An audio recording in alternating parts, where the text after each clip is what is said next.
Selama 1 minggu ini, saat mereka tak sengaja bertemu, Naon selalu bercerita mengenai waktu yang ia habiskan bersama dengan Taehyung di perusahaan. Terdengar sangat dekat dan juga romantis. Ian pikir itu adalah hal nyata jika Taehyung mulai menaruh perasaan pada Naon, karena akhir-akhir ini Taehyung bahkan tak banyak terlihat, hingga membuat Ian menganggap lelaki itu sudah tak lagi memprioritaskan Sean dan lebih memilih menghabiskan waktunya dengan Naon. Sekarang Ian menyadari jika Naon adalah sosok pendongeng handal. Seperti yang Yonggi bilang, Taehyung sudah tak lagi bekerja di perusahaan bertepatan dengan hari pertama Naon masuk ke sana. Lelaki itu jarang terlihat, sudah pasti karena ia sibuk mengurusi kursus basketnya yang akan segera resmi dibuka. Yonggi bilang gedung itu akan diresmikan bertepatan dengan ulang tahun Sean minggu depan. Gedung itu juga sepenuhnya didedikasikan untuk Sean. Faktanya benar jika Taehyung bilang ia tak memiliki apa-apa karena hampir seluruh aset kekayaan lelaki itu atas nama sang anak. Begitu pula dengan Yeon yang juga melakukan hal yang serupa. Taehyung bilang gadis yang ingin dekat dengannya, bahkan ingin menjadi pendamping hidupnya, harus mulai segalanya dari nol karena Taehyung telah memulai karir barunya menjadi salah satu pegawai di tempat khusus basket milik anaknya sendiri. Taehyung tiba-tiba bilang ia sudah ada di depan pintu hingga membuat Yeon merasa terkejut, namun segera mempersilahkan mantan suaminya itu untuk masuk ke dalam. Kenapa kau datang malam-malam begini? Tanya Yeon heran. Ini bahkan sudah hampir pukul 8:30 malam, namun Yeon masih juga kepikiran dengan pembicaraannya bersama dengan Junggi tadi sore. Saya minta ayam goreng, dia menelponku dengan ponselmu. Oh ya, wanita itu buru-buru mengecek ponselnya, dan memang ada panggilan keluar yang tertuju pada nomor Taehyung di sana. Dia pasti melakukannya diam-diam saat aku sedang mandi, padahal pukul 7 tadi, Sen sudah makan malam. Sen masih dalam masa pertumbuhan, jadi biarkan dia makan yang banyak. Jika hanya dilakukan sekali, itu tak akan membuatnya menjadi gendut, jelas Taehyung. Ayah sudah datang. Sen tiba-tiba datang ke ruang tengah dan berlari menghampiri Taehyung di sana dengan raut wajah cerah. Ini ayam goreng yang saya mau, balas Taehyung sembari mengangkat wadah kotak berisi ayam goreng dari sebuah kedai yang terkenal enak. Saya mau makan sekarang, serunya. Sini makan sama-sama dengan ayah dan ibu. Taehyung menepuk sofa, membuatnya duduk di antara ayah dan ibunya. Biar aku ambilkan minum, ucap Yeon. Air dingin saja, Yena. Sen mau jus jeruk, Bu. Iya, tunggu sebentar di sini. Ibu akan segera kembali, balas Yeon yang kemudian pergi meninggalkan ruang tengah. Tak lama kemudian Yeon sudah kembali dengan membawa minuman yang Taehyung dan Sen mau. Menikmati makan ayam goreng sembari menonton siaran TV serta mengobrol santai seperti ini, ada hal yang tak pernah mereka lakukan saat masih bersama dulu. Meskipun sederhana, namun rasanya sangat hangat sekali karena obrolan yang terjadi antara mereka mengalir begitu saja. Hai jagoan, setelah makan jangan nasi berbahan seperti itu, nanti perut Sean sakit, peringat Taehyung saat Sean sudah tiduran di sofa. Sean mengantuk karena sudah kenyang, kumam Sean. Duduk sebentar dulu, baru kemudian Sean pindah ke kamar untuk tidur. Tapi sebelum itu harus gosok gigi terlebih dahulu, ucap Yeon. Iya Bu, balas Sean yang kemudian merubah posisinya menjadi duduk. Ia menuruti dengan baik semua ucapan Taehyung untuk tidak sering membantah Yeon. Tadi sore saat hendak menjemput Sean pulang les, aku bertemu dengan Junggi di sana. Yeon memulai obrolan dengan mantan suaminya itu. Kedua anak Junggi memang les privat di sana juga, balas Taehyung. Benar, dia membicarakan banyak hal tentangmu yang baru aku ketahui. Taehyung sudah berdiam di sana dan membenarkan posisi duduknya. Reaksi alami saat lelaki itu sudah merasa gugup. Mulut Junggi pada dasarnya memang tidak ember, tapi ia bisa menjadi sangat terbuka saat ingin mengungkapkan kebenaran dari sebuah fakta. Kau riset dari perusahaan? Tanya Yeon. Sudah Taehyung duga jika Junggi sudah menceritakan segalanya. Iya, jawab Taehyung singkat.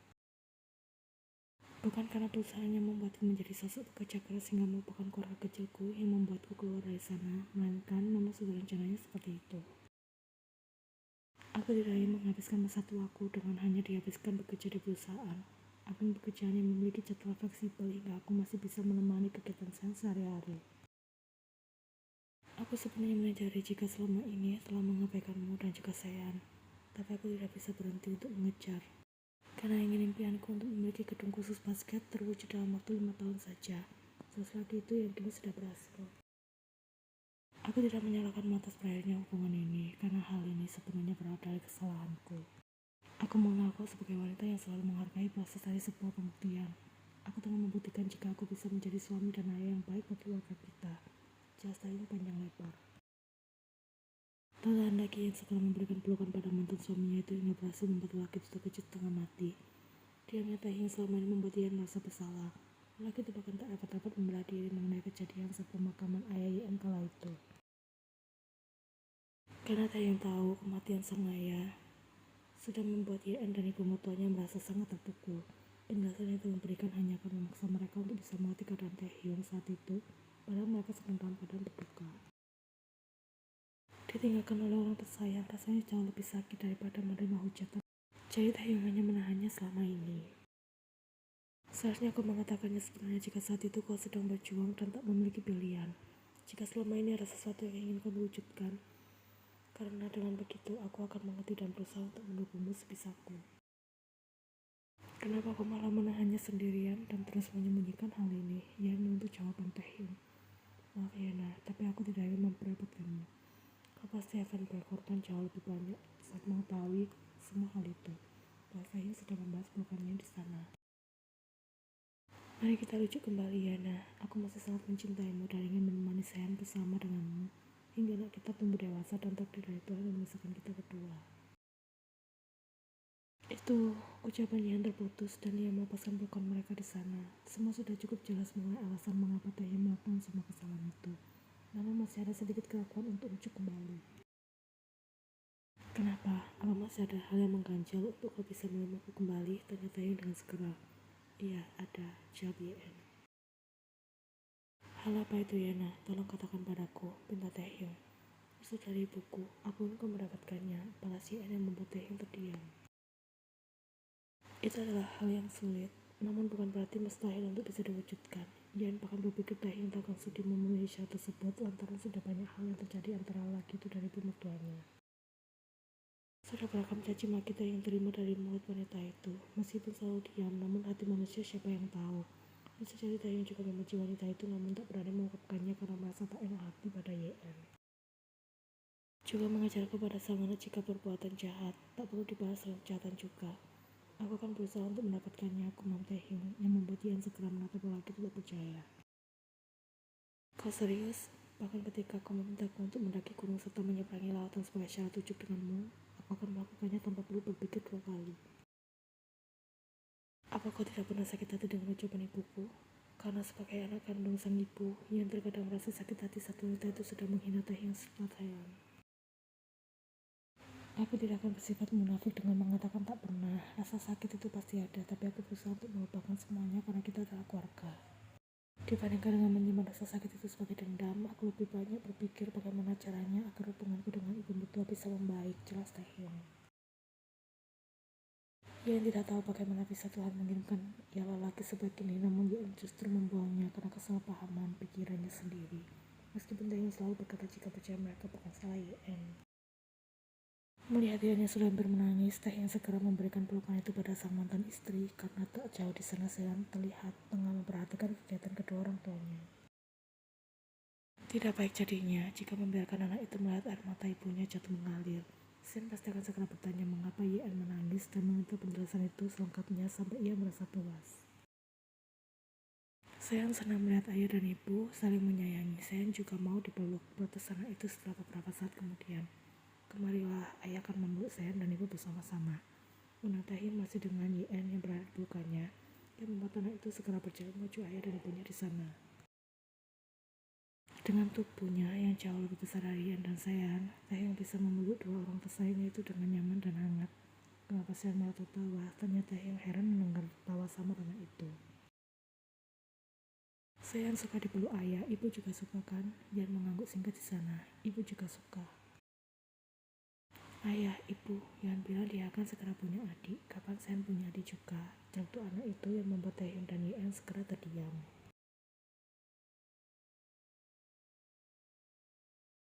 Tempat ini, lapangan pekerjaan baru Kim Taehyung, akan resmi dibuka mulai besok. Sehari setelah Sean merayakan ulang tahunnya yang ke-6. Sementara hari ini beberapa orang kenalan Taehyung dan Ian sudah berkumpul di sana untuk merayakan ulang tahun anak tersebut. Ini Chun Hei, salah satu pengajar di sini yang sudah berpengalaman mengajar bermain basket di luar negeri. Taehyung mengenalkan Yen pada seseorang yang baru saja Taehyung rekrut. Salam kenal nonaku, aku Chun Hei, ucap Dong Hei. Ko Yen, senang bertemu denganmu Dong Hei si. Aku percayakan saya untuk belajar denganmu selama berada di sini, balas Yen. Tentu saja nonaku, saya anak yang berbakat. Aku sempat melihatnya bermain basket bersama Taehyung kemarin. Kamu manggil Taehyung dengan sebutan Hyung? Kalau begitu silakan panggil aku dengan sebutan Nona saja, pinta Yen. Sudah jadi kebiasaan wanita itu sejak dulu untuk menjadi dekat dengan seseorang yang berhubungan dekat dan baik dengan Taehyung. Karena Kim Taehyung adalah sosok yang selektif dalam memilih sahabat maupun teman. Jadi bisa dipastikan orang-orang yang dekat dengannya adalah sosok yang baik. Ayah, kalau begitu aku akan memanggil nonaku dengan panggilan Yen Nona. Yen mengangguk setuju selain alasan yang ada hubungannya dengan Taehyung. Yen juga memang selalu berusaha untuk dekat dengan orang-orang yang terlibat dengan sang anak. Sebaliknya, aku akan memanggilmu dengan sebutan Dong Hea. Aku sangat menyukainya, balas Dong Hea yang sudah menunjukkan dua jempolnya di sana. Meskipun begitu, ada saja orang yang tak diundang untuk ada di sana. Ia adalah Naon yang tak sengaja mendengar kabar ulang tahun sayang dari Yoongi saat berada di kantor. Tanpa malu dan ragu, gadis itu segera datang bersama dengan Harry. Namun memang sengaja datang terlambat saat semua tamu sudah hampir pulang seluruhnya. Seru Harry sudah mengenai tangan Taehyung di sana meskipun panggilan gadis itu sukses membuat dahi Taehyung dan Yen mengenyit heran. Ini ayah Sayan, bukan apa Harry, sentak Sayan kesal. Anak itu sudah melepaskan paksa tangan Harry yang menggandeng sang ayah di sana. Moodnya langsung berubah buruk. Melihat Sayan yang menatap Harry penuh benci, Yen dengan segera menenangkan putanya tersebut. Maaf Taehyung Opa, Harry pasti sangat merindukan sosok apanya sampai-sampai ia memanggil Opa dengan sebutan itu. Karena Opa satu-satunya lelaki yang peduli padaku dan Harry, ucap Non menjelaskan. Taehyung tidak tahu harus bereaksi seperti apa karena tidak kepikiran anak kecil bisa mengganti nama panggilan pada orang dewasa semudah itu atas inisiatif sendiri. Padahal sejak kedatangan Naon dan Harry 2 tahun yang lalu, gadis itu sudah terbiasa memanggil Taehyung dengan sebutan Paman Kim. Sementara Yen sudah bisa menebak jika Harry pasti sudah dipengaruhi oleh Naon untuk memanggil mantan suaminya dengan sebutan seperti itu. Aku tidak percaya kalian melupakan untuk mengundang aku dan Harry. Padahal kita tetangga sebelah, kumam Naon dengan raut terluka yang tentu saja hanya akting semata.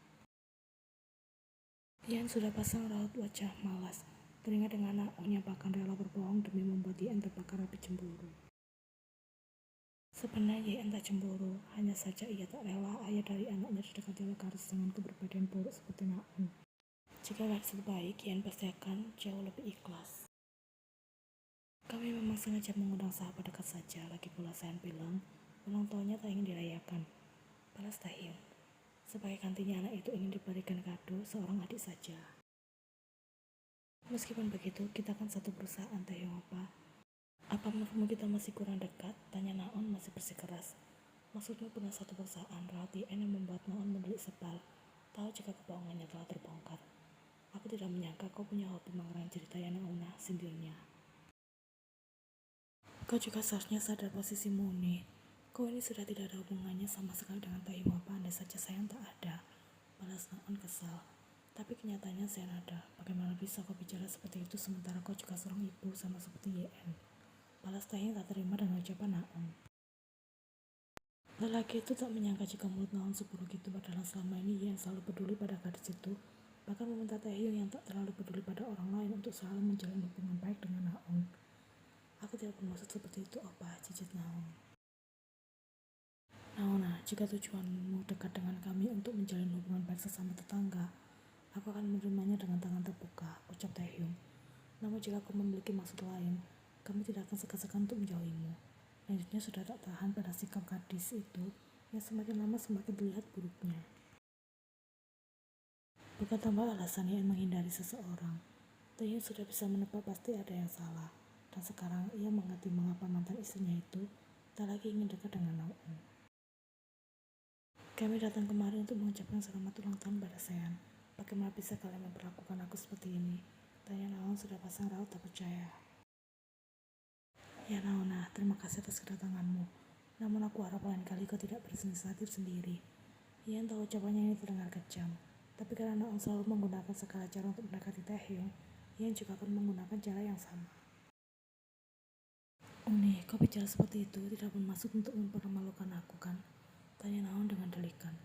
Terserah kau mau menganggapnya seperti apa, balas Ian dengan santai. Yeri ya, mau kue tidak? Bibiku masih punya sisa kue di sana. Apa Yeri mau?